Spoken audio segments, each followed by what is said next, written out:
तो रोजगार के लिए जितने बड़े पैमाने पर 1 लाख रुपया मिले और ऐसे लोग रखे जाएं, प्रधानमंत्री नरेंद्र मोदी के तीसरे कार्यकाल का।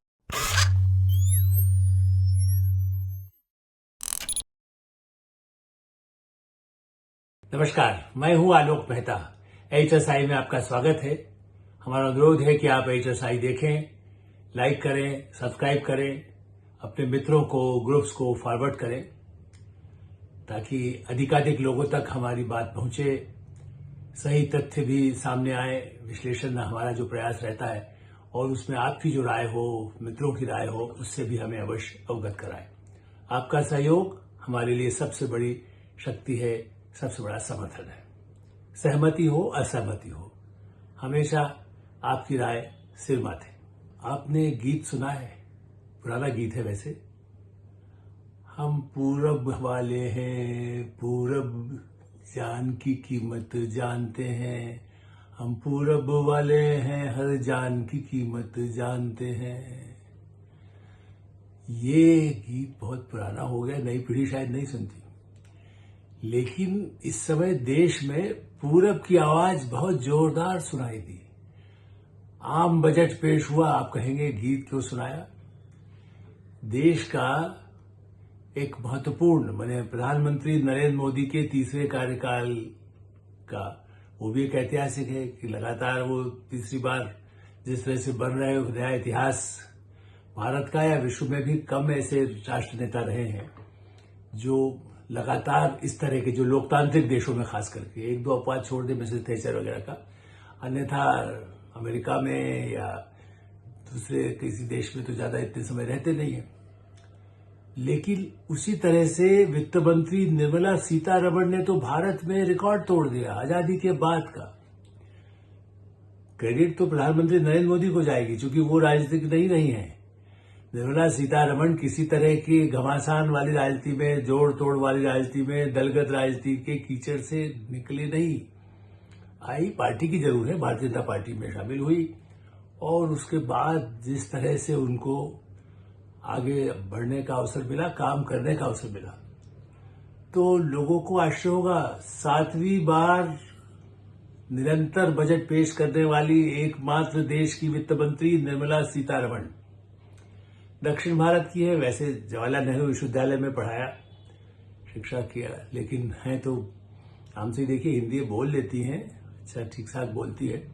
लेकिन अब आप कहेंगे भाई मोदी जी की और उनकी तारीफ कर रहा हूं, नहीं, इसलिए कि यदि कोई तो ऐसा कारण है, जनता चुनती है, सरकार चुनती है, प्रधानमंत्री नरेंद्र मोदी जैसा जहां तराजू मतलब तोला जाता है कामकाज को लेकर, वहां कोई रियायत नहीं है। कई मंत्री आपने देखा बदले भी हैं, उनके 10-11 वर्ष, अब तो कहना चाहिए कि काल 10 के बाद शुरू हो चुका है, तो उन्होंने मंत्री भी, और जिनको विश्वसनीय या पार्टी के लोग मानते थे, उन्होंने संगठन में भी काम किया। गुजरात में भी कैसे बदल दिए मुख्यमंत्री, मंत्रिमंडल पूरा ही बदल दिया, खुद नहीं मुख्यमंत्री हो तब भी बदल दिया, पार्टी के शीर्ष नेता के नाते। उन्होंने निर्मला सीतारमण जी को कंटिन्यू रखा। ये ठीक है कि प्रधानमंत्री के तालमेल, प्रधानमंत्री की सलाह, प्रधानमंत्री की टीम की सलाह के बिना बजट नहीं बना। आप कहेंगे बजट ऐसा बन गया, यही क्या बड़ी खास बात है, तो खाली आप इतिहास गिना रहे हैं। भाई मैं तो ये कह रहा हूं कि नेहरू काल से, आजादी के बाद से, मथाई से लेकर के और चिदम्बरम, प्रणब मुखर्जी ने, ऐसे ऐसे यशवंत सिन्हा, कैसे कैसे बड़े बड़े वित्त मंत्री पहले आए जो धाकड़ राजनीतिज्ञ रहे, नरेंद्र तिवारी, विश्वनाथ प्रताप सिंह, किस किस के नाम गिनाऊं, मनमोहन सिंह खुद वित्त मंत्री रहे, लेकिन 5 साल बाद तो उनके भी नहीं हुआ, बाद में प्रधानमंत्री बने। प्रणब मुखर्जी प्रधानमंत्री नहीं बने लेकिन वित्त मंत्री रहे, लेकिन वो उनको भी ज्यादा पूरा 5 साल नहीं रह सके वो। और ज्यादातर वित्त मंत्री मैं ये भी कहूंगा कि 60 के दशक से, मैं 52 वाले शुरू के तो नहीं कह सकते, आजादी के बाद कुछ था ही नहीं, वो तो बल्कि पहले कहते हैं कि वो बजट ही लीक हो गया था। लेकिन जो वित्त मंत्री रहे उनके ऊपर कोई न कोई आंच आती रही। क्लीन इमेज वाले मनमोहन सिंह तक भी आंच आती रही। मोरारजी देसाई जरूर 6 बार उन्होंने अपना, जैसे कह सकते हैं कि बजट पेश किया था और वो देश के प्रधानमंत्री बने मोरारजी देसाई जी, लेकिन वो भी विवादों से कम नहीं रहे। उनका तो इंदिरा गांधी से ही टकराव हुआ, इसीलिए तो वो बाहर उनको छोड़ना पड़ा था। उस तरह के निजी आरोप नहीं लगे, लेकिन उनके समय में या उनके बेटे को लेकर के या उनके मतभेदों को लेकर के खूब चर्चा। निर्मला सीतारमण और प्रधानमंत्री नरेंद्र मोदी पर कोई एक दाग पिछले 10-11 वर्षों में नहीं आया। ये क्या कम उपलब्धि है भारत के लोकतंत्र के इतिहास में। कोई निजी भ्रष्टाचार का आरोप नहीं, इतना बड़ा बजट बढ़ता जा रहा है, लगातार देश में उनको समर्थन मिल रहा है। तो अब काम की बात, मैंने क्यों कहा पूरब वाले हैं, क्योंकि लोग यही कह रहे हैं कि भाई बिहार और दूसरी तरफ उड़ीसा जहां से उनको समर्थन मिला उसको तो है ही, बिहार को तो खास करके नाम ले करके इस बजट में विशेष जो ग्रांट दी गई। और आंध्र प्रदेश, ये सही है कि वो राज्य तेलंगाना राज्य अलग होने के बाद से चंद्रबाबू नायडू हटे थे, एनटीआर के समय के उनके परिवार के सदस्य होते हुए भी, लेकिन नई राजधानी नहीं बना पाए जो चंद्रबाबू नायडू अपने पहले कार्यकाल में, चंद्रबाबू नायडू जब थे मुख्यमंत्री तब नहीं कर पाए थे। इस बार जेल वेल सब भुगत करके जब प्रधानमंत्री नरेंद्र मोदी के समर्थन से भारी बहुमत उनको आंध्र में मिला, तब उन्हें अपनी राजधानी बनाने के लिए जो पैसा चाहिए उसके लिए भी पूरा, क्योंकि उन्होंने कहा भाई ये तो आंध्रा को निर्माण के समय में जो अधिनियम कानून बना उसके तहत उसको दी जाना है, इसलिए कोई ये शिकायत नहीं करेगा गठबंधन के साथ ये मजबूरी है। चूंकि पिछले 1-2 हफ्ते से आप सुन रहे होंगे कि ये मजबूरी होगी मोदी जी की, उनको तो पैकेज देना पड़ेगा, नहीं देंगे तो कल चंद्रबाबू रूठ जाएंगे, नीतीश कुमार बिहार में रूठ जाएंगे। अरे भाई, चुनाव से पहले ही एक अंडरस्टैंडिंग है कि पैकेज नहीं हो सकता। फाइनेंस कमीशन 15वें फाइनेंस कमीशन तक की रिपोर्ट में भी एनके सिंह जी जो बिहार के ही रहे, बिहार के ही परिवार के बिहार के ही सबसे बड़े अधिकारी से लेकर के वित्त सचिव भारत के, विदेशों में अंतर्राष्ट्रीय स्तर पर, और जनता दल यू के भी एक तरह से सांसद भी रहे, और कांग्रेस की सरकार हो या बीजेपी जनता दल की सरकार हो, उनमें हमेशा एक आर्थिक विशेषज्ञ के नाते उनका भी एक अपना रिकॉर्ड है। वो भी कहते हैं कि भाई हम खुद भी फाइनेंस कमीशन, लेकिन हमने कहा था अलग से चूंकि पैकेज की हम व्यवस्था नहीं है इस कमीशन। एनके सिंह साहब ये कह रहे हैं, कोई राजनीति नहीं कह रहा है। और जो कांग्रेस में भी उनकी इतनी इज्जत है, उद्योग समूह में भी, वर्ल्ड बैंक में भी उनकी उतनी इज्जत है, यूनाइटेड नेशंस में उनकी उतनी इज्जत है, ऐसे एनके सिंह भी यदि कहते हैं कि ऐसा नहीं है। लेकिन हाँ, ये चमत्कार है कि निर्मला सीतारमण जी जो बजट पेश किया उसमें बिहार के लिए कितना आगे बढ़ सकता है, उसके लिए, उसके विकास के लिए, इंफ्रास्ट्रक्चर के लिए जिस तरह की योजनाएं हो सकती है उन सब में कितना पैसा दिया जाए, पर्यटन के कैसे कॉरिडोर बढ़ाया जाए, कैसे एक्सप्रेस वे और किस तरह से रेल का भी उस तरह के विकास वहां पर हो, वही तो विकास है। पैकेज लेके भी क्या करेंगे जब तक विकास नहीं होगा, उसमें सेंट्रल की स्कीम से दी बनेगी चीजें तो और भी भ्रष्टाचार की गुंजाइश कोई रहेगी नहीं। और वही हाल वहां पर है। चंद्रबाबू नायडू स्टेज पर है, उनका भी भविष्य, उनके परिवार का भी आगे, उन्होंने बेटे भी उनको आगे लाना है, तो उनके लिए जरूरी है कि जो कहां से दिया जाएगा राजधानी बना करके दिखाए वो अमरावती। और ऐसी दृष्टि से मुझे लगता है कि ये एक बजट, ये तो हुआ पूर्व के हिसाब से। उड़ीसा के लिए भी स्पेशल कई प्रावधान किए गए हैं। राजनीति की बात तो यहां हो गई। अब यूटी के की आलोचना करने वाले करेंगे, कांग्रेस ने तो कह दिया कुछ नेताओं ने उनके कि नहीं ये तो हमारा बनाया हुआ एजेंडा था, वो तो हम जो चाहते थे वो किया, तब तो बहुत ही अच्छा है। लेकिन खड़गे साहब तो दी गई, वो रेल कहां चली, रेल कहां गई, रेल के लिए क्या दिया, तो भाई वो बजट में देख ले। बजट तो इसी बजट में रेल का शामिल होता है, जो कहीं रेल लाइनें का पूरा इतना बड़ा होता है, जब उसके लिए कहीं क्यों है, रक्षा में इतना पैसा क्यों दे रहे हैं, तो देंगे, आपने नहीं दिया तो देंगे। तो राजनीति से हट करके आप देखिए, प्राथमिकता है रोजगार। मैंने लंबी भूमिका पूरब की इसलिए बताया कि दर्शकों को, चूंकि और तो सब बजट देख चुके होते हैं आप जब तक हम आप तक पहुंचते हैं। तो पूरब का ध्यान, बिहार का विकास होगा तो एक नया इतिहास गढ़ा जाएगा। बिहार में एक नई धारा जो प्रगति की आएगी। चुनाव तो ठीक है होगा 6 महीने बाद, लेकिन अगले साल चुनाव होना है, उससे जो वहां विकास होगा। आंध्रा में तो अभी चुनाव तत्काल होना नहीं है, लोकसभा का चुनाव होना नहीं है, लेकिन पूरे देश के विकास में जो धारा बहने वाली है, उस धारा का जो महत्व है वो इतिहास नया गढ़ेगा। दक्षिण को भी उतना ही महत्व मिल रहा है जो पूरब को मिल रहा है। पूरब वाले हैं हर जान की कीमत जानते हैं, गुजरात वाले हैं हर भाव तोल तो मान जानते हैं, लेकिन साथ में कैसे सरकार चले और सरकार को चलाने के लिए कैसे सबका सहयोग लिया जाए, चाहे गठबंधन हो या पार्टी हो। और ऐतिहासिक निर्णय जम्मू कश्मीर का बजट भी साथ में रखा गया है। तो जम्मू कश्मीर कैसे शांति के साथ एकदम नई क्रांति 370 खत्म होने के बाद हुई। तो रोजगार के लिए जितने बड़े पैमाने पर 1 लाख रुपया मिले और ऐसे लोग रखे जाएं, कितने बड़े पैमाने पर उसके लिए पैसे का प्रावधान किया गया है, रोजगार की कितनी स्कीम्स, लेकिन युवाओं के लिए खास करके कि 1 साल उनको गारंटी होगी। जो कंपनियां 500 कंपनियों में 1 लाख रुपया दिया जाएगा, एक यदि किसी को अपना रखा तो पहले साल की तनख्वाह जो है केंद्र सरकार, मोदी सरकार देगी। ये किसानों की योजना से भी बड़ी योजना मैं मानता हूं, जो कि युवाओं का भविष्य से जुड़ा है। 1 लाख मिला युवाओं को 500 कंपनियों में, और उसमें पब्लिक सेक्टर की कंपनियां भी हो सकती हैं। भैया खाली सरकारी नौकरी पर, जब मैं हमेशा कहता हूं सरकारी नौकरी ज्यादा जरूरी है कि देश का विकास में भागी हो, सरकारी नौकरियां क्या करेंगे, अब जरूरत ही नहीं कंप्यूटर के बाद, बहुत कम नौकरियों की आवश्यकता, जितनी आवश्यकता करते हैं राज्य सरकारें करती है। तो पहली बात कि रोजगार के लिए शिक्षा के साथ स्किल को जोड़ना, उसके लिए प्रावधान किया जाए।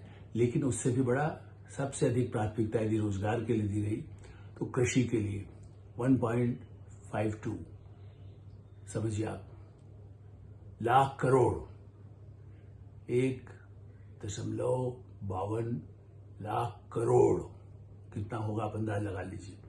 और उसी तरह से ग्रामीण विकास के लिए 2.66 2.66 लाख करोड़ ग्रामीण विकास के लिए। तो गांवों का विकास हो, शहरों का विकास हो, इंफ्रास्ट्रक्चर 11 लाख करोड़ इंफ्रास्ट्रक्चर की रखा गया। अब आप बताएं, इतना बड़ा जब सड़कें बनेंगी, बिजली घर बनेंगे, कहीं तालाब बनेंगे, नदियां बनेंगी, नदियों को विकास होगा, बांध बनेंगे, वो सब कहीं तो है, लेकिन इंफ्रास्ट्रक्चर बेसिकली जो हवाई अड्डे बनना है इंफ्रास्ट्रक्चर में आता है, सड़कें बनना है इंफ्रास्ट्रक्चर में आता है। तो उस क्षेत्र में कैसे आगे विकास हो, रक्षा उत्पादन में भी इंडस्ट्री लग रही है तो उसमें कहां उसकी जरूरत होगी, वहां पर क्या संसाधन हो, परमाणु ऊर्जा कैसे आए। इस तरह की जो योजनाएं हैं, पर्यटन को बढ़ाना देश भर में, उत्तर प्रदेश पीछे थोड़ी छूटेगा। इंफ्रास्ट्रक्चर में किसको फायदा होगा? किसानों के लिए जो कृषि में जो योजना अभी दी जा रही है, कृषि का आधुनिक हो, उनमें अभी जैसे कृषि कानून जो लाया गया था वो बहुत अच्छा था, आज भी मैं मानता हूं, लेकिन उसको दुष्ट जिसको कह सकते हैं कि राजनीतिक कारणों से और दबाव में आंदोलन भड़का करके गरीब किसानों को। एक बात और ध्यान बताएं, तो इस देश में 85% किसान छोटे किसान हैं, और जो आंदोलन कर रहे थे वो बड़े किसान नहीं, बल्कि किसानों के भी एजेंट, या ये कहें कि मैं उसको अन्यथा ना लिया जाए, क्योंकि छोटे किसान कहां पर आएगा, वो 2 एकड़ से ज्यादा तो उनके पास जमीन ही नहीं है। लेकिन हल्ला ऐसा मचा गया, क्योंकि वो तो संतुष्ट है, उनको तो पहले से किसान योजना के तहत कुछ पैसा 6,000 मिलता था, फिर 8,000 हो गया, फिर राज्य सरकार मिला दे 12,000, तो कितना पैसा उनको वैसे मिलना। और उसके अलावा वहां लेकिन गोदाम बनने की योजना, उनके किस खेत से ही अनाज ले जाया जाए, तिलहन ले जाया जाए, तो उसको उस कानून में नहीं आने दिया। लेकिन इस बार क्या किया गया है, वेजिटेबल जो सब्जी है, जो टमाटर महंगा होता है और किसान को नहीं मिलता और मंडी में पहुंचता है, उसके बाद जनता तक, उपभोक्ता तक महंगा होता चला जाता है, उसका ब्लैक मार्केट हो जाता है, कई सब्जी फलों का भी, उसके लिए भी एक अलग से कैसे योजना हो, उसके लिए प्रावधान किया गया। उनके स्टोरेज कैसे बने ताकि उन्हें कोल्ड स्टोरेज में रखा जाए, गोदाम के लिए। इसलिए बल्कि ये तो कहा सरकार अपना करेगी, लेकिन प्राइवेट सेक्टर अभी गोदाम तो बना सकते हैं। वो कानून के तहत बनाने वाले थे तो विरोध हो गया कि किस पूंजीपति कौन लगाएगा, तो भाई पैसा जिसके पास होगा वही तो गोदाम बनाएगा, ताकि अनाज, एफसीआई का अनाज भी सड़ जाता था, अभी भी सड़ जाता है, काफी नष्ट हो जाता है, कई बार ऐसे पड़ा हुआ है, खुला हुआ है, जगह ही नहीं है। तो सरकार खाली गोदाम बनाने में तो नहीं खर्च कर सकती। किसानों को जब पैसा देगी, उसको सही मूल्य मिले, एमएसपी न भी मिले लेकिन सिंचाई के साधन मिले, उसको बीज मिले, उसको वहां पर आधुनिक उपकरण मिलने लगे, चिकित्सा में, कैंसर में उसके लिए दवाइयां कैसे कस्टम से फ्री कर दी जाए। डिजिटल क्रांति जितने बड़े पैमाने पर हुई, लोग पेमेंट उससे करने लगे हैं। 3 करोड़ नए घर बनेंगे, इंफ्रास्ट्रक्चर तो वही हुआ ना। गरीब लोगों को जैसे पहले दिए गए मकान 6 करोड़ 10 करोड़ लोगों को, उस तरह से गरीबों को गैस मिल गई। अब 3 करोड़ और लोगों, परिवारों को घर बनाने की योजना इस बजट में दे दी गई। जितने बड़े पैमाने, 6 करोड़ किसानों को उसका लाभ मिलेगा कि उन्होंने कैसे, मतलब उनका पूरा रजिस्ट्री उसकी हो जाएगी, उससे अब वो अपना लोन ले सकते हैं। वरना अभी है कि रजिस्ट्री नहीं है, कुछ पता ही नहीं है, कोई और नाम लिख देता है, वहां तहसीलदार गड़बड़ कर देता है, कोई पटवारी गड़बड़ कर देता है, तो वो सबसे बच जाएंगे। तो जो सीधा सीधा आधुनिकीकरण है, कंप्यूटराइजेशन है, उसका भी लाभ गरीब किसानों को, गरीब परिवारों को, साधारण लोगों को अपने घर के अधिकार मिले, उनको अपना स्वरोजगार मिले। स्वरोजगार स्किल डेवलपमेंट सबसे बड़ी बात है, क्योंकि जो पढ़ाई कर रहा है बच्चा, यदि उसको प्रशिक्षण के लिए 1 साल यदि वो साथ में काम हो गया, जितनी भी पढ़ाई की थी उसको काम मिल गया, उसके साथ उसने प्रशिक्षण पा लिया, तो उसको जिंदगी भर उसका आगे काम हो सकता है, फिर और कंपनी में चला जाएगा। रक्षा के जो कारखाने आएंगे उन्हीं क्षेत्रों में, नए नए राज्यों में, तो उसका फायदा मिलेगा। तो इस सभी राज्यों को, सभी सेक्शंस को लाभ देने वाला। और महिला कल्याण, लखपति दीदी तो कहते थे, अब तो करोड़पति दीदी की बात भी करने लगे। 1 करोड़ महिलाओं को कैसे बनाया जाए, उनको कैसे आत्मनिर्भर बनाए, तो उसकी भी योजना उसके लिए हो रहा है। इसी तरह से सौर ऊर्जा का बड़े पैमाने पर, बिजली का आप यदि अपने यहाँ लगाइए और उसमें आपको एक उसका पूरा अनुदान सरकार दे देगी, उसका पूरा प्रावधान कर दिया गया, ताकि किसी भी तरह से सौर ऊर्जा का उपयोग करेंगे तो आप उसको बेच भी सकते हैं और आपको 300 यूनिट तक बिजली फ्री हो जाएगी। इतने बड़े पैमाने पर बिजली, सड़क, पानी, अनाज तो मुफ्त 80 करोड़ देने को तो आगे बढ़ता रहेगा, ये तो पहले से वायदा है। तो ऐसी स्थिति में भविष्य उज्जवल हो। पूर्व वाले हैं या उत्तर वाले हैं या दक्षिण वाले हैं, हर जान की कीमत जानते हैं और हर जान की रक्षा करना भी जानते हैं। ये कोशिश सबकी हो, उसमें प्रतिपक्ष का सवाल नहीं है, ये पूरे देश, पूरे समाज का सवाल है। भारत का झंडा बुलंद हो, यही आपकी भी इच्छा होगी। बजट कोई भी पेश करे, राज्य सरकारें उसको ठीक से क्रियान्वित करे, ये आगे आने वाले समय की चुनौती होगी, जिस पर हम चर्चा करते रहेंगे। एएसआई में हम यही विराम देते हैं। आप एएसआई देखते रहें, सब्सक्राइब करें, लाइक करें और अपने मित्रों और ग्रुप्स को फॉरवर्ड करें। आपकी राय हो तो हमें अवश्य अवगत कराएं। धन्यवाद, नमस्कार।